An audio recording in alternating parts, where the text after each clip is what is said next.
নমস্কার, লক্ষ্মীপুর টাইমসের পক্ষ থেকে আপনাদেরকে জানাই স্বাগতম। খবর পড়ছি প্রণীতা দাস। ঘুষ নিতে গিয়ে শিলচরের দুর্নীতি নিবারণ শাখার কর্মীদের হাতে গ্রেফতার হলেন এক পাটোয়ারি। কাছাড় জেলা ভূবাসন কার্যালয়ের এই পাটোয়ারির নাম নুরুল হক বড়ভূইয়া। তিনি শিলচর সদর সার্কেল অফিসার কার্যালয়ের কাশীপুর মৌজার পাটোয়ারি ছিলেন। ভারতমালা প্রকল্পের অধীনে সড়কের জমি ও দুটি ঘর অধিগ্রহণের নামে আশিক আক্তার বড়ভূইয়ার কাছে 1,20,000 টাকা দাবি করেছিলেন। বৃহস্পতিবার কিস্তিতে তার কাছ থেকে 5,000 টাকা ঘুষ নেওয়ার সময় তাকে হাতে নাতে গ্রেফতার করেন দুর্নীতি নিবারণ শাখার কর্মীরা।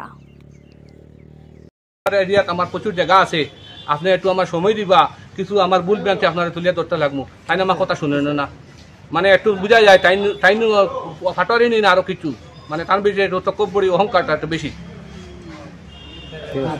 মানে মানুষ গেলে মানুষের তো মানে আপনারা ইয়ে দেন। আমি এখানে অফিসের মধ্যে আরো আমার দাদাগুলো আছেন, আরো বোনেক আছেন, তারা জানে আমি দীর্ঘদিন থেকে আমার যথেষ্ট সহযোগিতা তারা করে, কিন্তু যে এরিয়ার দায়িত্ব যারা আছে এরাও তো একটু আমাদের সময় দেওয়ার দরকার আছে।